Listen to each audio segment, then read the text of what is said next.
Here we go again. So you probably saw a previous video where Andy rebuilt the starter. Maybe not rebuilt it. Yeah, I definitely refreshed it. I didn't really change any parts, but I fixed the brush that wasn't making contact. So we should have a lot stronger starter than we did before. At least we hope we do. Bench test, it was a lot stronger. Now we just have to manage to get this into that tight little hole over there. And most things you can get to pretty well in this car. This isn't one of them. And this is an old school, really heavy starter. So Probably gonna take both of us. yep. Well, let's see if we can stick that in the hole over here. Alright. See if we can go ahead and get this in place. Ready to get down to the bottom? No, probably.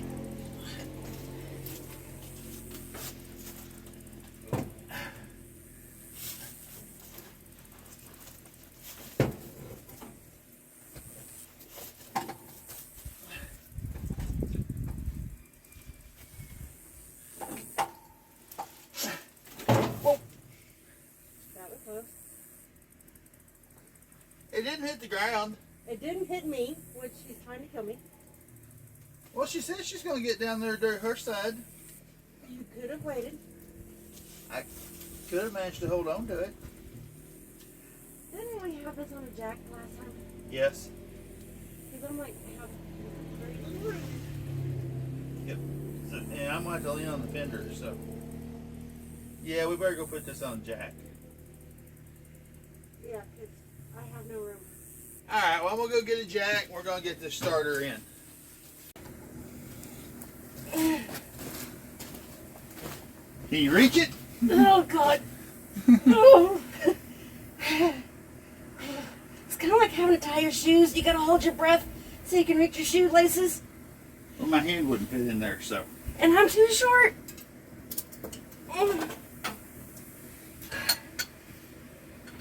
Okay. Yeah, I guess the proper thing if I was doing it by myself would be take out that throttle linkage that's in the way. But it's not like we have a book with pictures that show us how to put it back together either.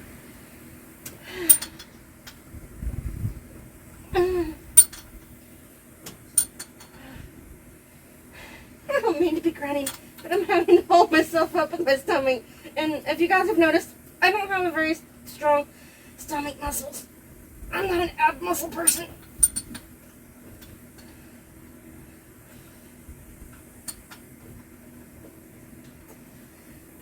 So how tight is this gotta be?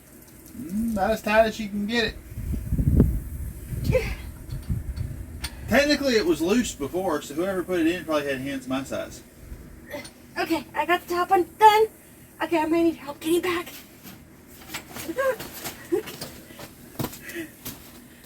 Okay. Okay, now I'm just gonna do the bottom one. Alright, well now the bottom one should seem easier. I gotta breathe. We're going to just try pouring a little gas down it.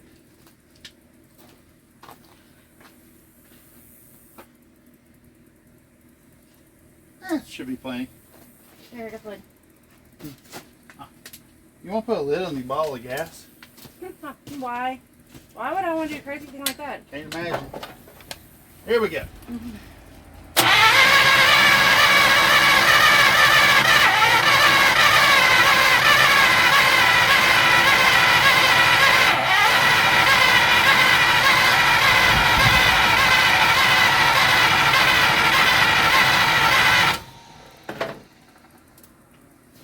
It just really don't want to start.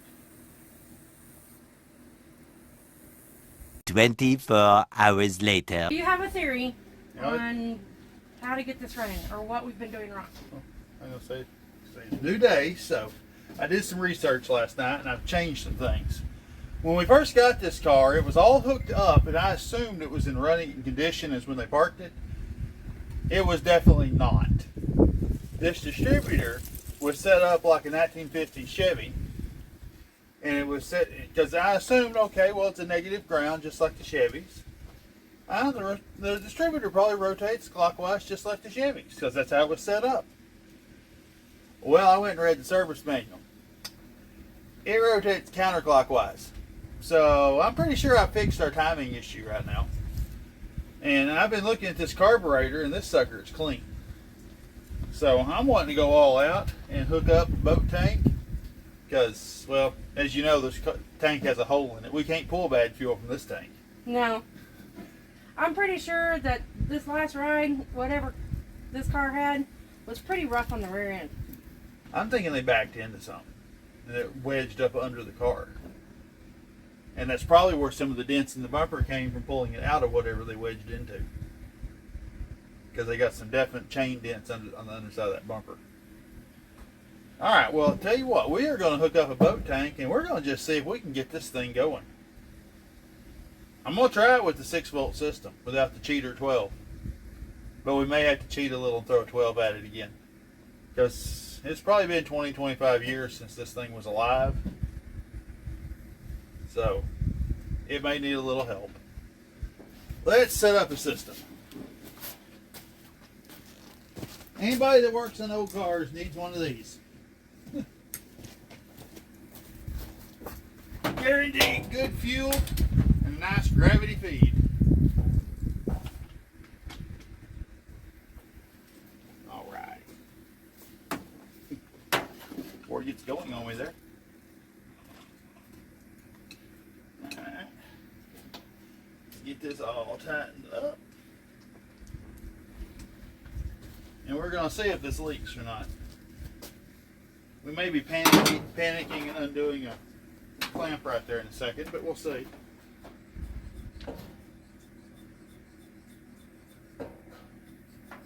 Pump this primer bulb a few times.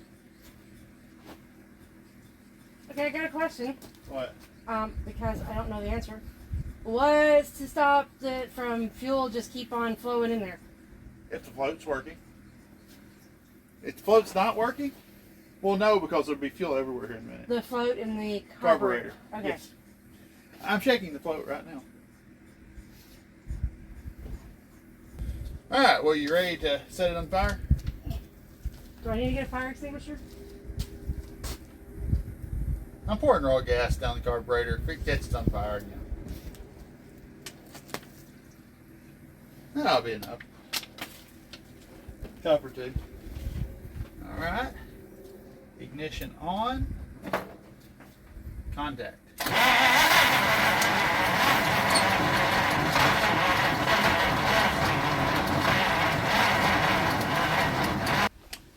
Let's see if we can at least get it to run for a little bit. Then we need to rebuild this.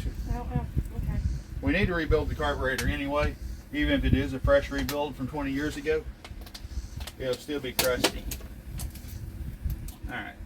Are you ready? Are you ready? Yep.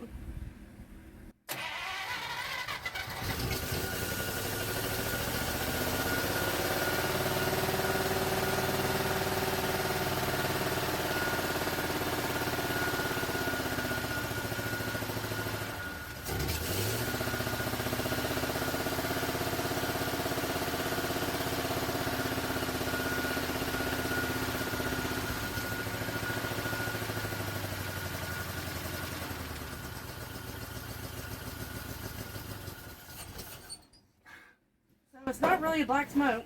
I got greedy.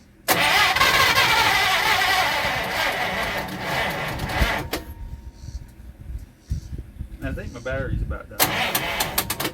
Maybe. Yeah. We got accomplished what we wanted to get accomplished today, though. It's The a motor runner. does run. We're not having to scrap the motor.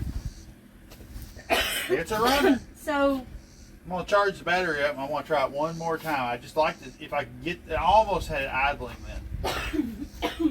so in your opinion, does it sound pretty good? Except for the exhaust leak. Well, yeah, we kind of expected that. Somewhere down there. It was hitting on all 8 cylinders. Boy, it sounds different than a V8 though. Yeah, it wasn't. I expected it to be louder, Yeah. honestly. These things are quiet and they just make steady torque. Okay. Well, So we now have a battery charge. What do you think And we we're- got? Fuel? we don't seem to be dripping fuel anymore. So I want to do one more time just to see how well this goes. this back over here. Are we ready? We're ready. Your ignition. Oh, okay. I forgot to turn the ignition on. Alligator clip.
She just tried to move, didn't she?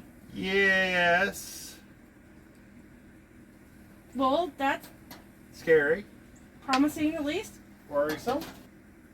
Okay.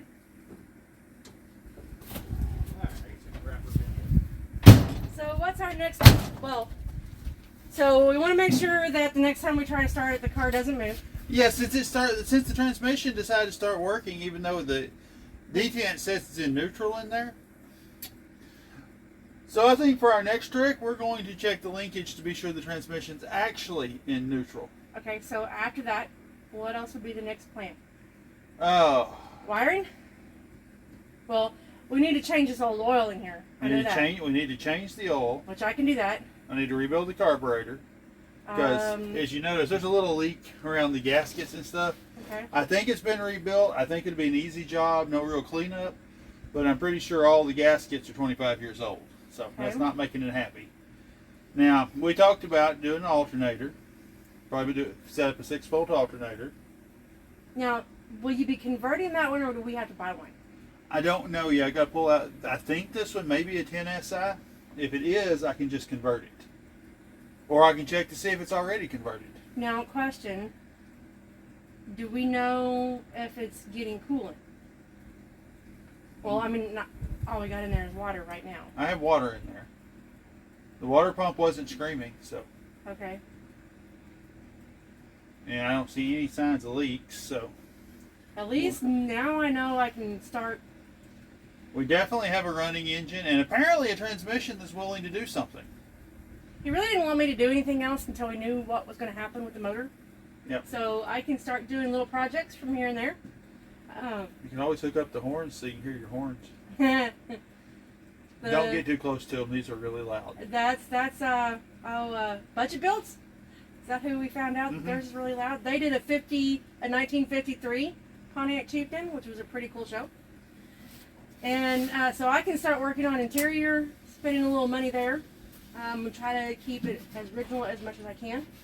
We're going to start with the doors and replacing windows. What else? You've got your dash and everything in there because this one's missing a clock, but she actually found an entire dash down in Texas with all the parts in it. Yep. And we need a bath. Yep. So there is a wipe-on clear coat that we're going to try. We're going to try to keep Script patina. Garage's wipe-on patina preserver clear coat. So we're going to try that and see how that goes. At least that'll buy us time. I've got to get that ordered. And then a little side project that we will probably show y'all to help clean up. We bought a steam cleaner from Harbor Freight. And I'll see how well that helps me clean up all this dirt. Because I'm the neat freak when it comes to cleaning. He's like, if it works, it's good. Me, no, it's got to be clean. I get along with Derek and Script Garage. All right, well, I think at least for today, though, we are done. It runs, it's quiet, there's no knocks. Obviously, there's no lifter or sounds because this one's doesn't have lifters. So, thank you for joining us on Rusty Adventures. Thanks we'll for see you watching, again. everybody. Thanks for watching.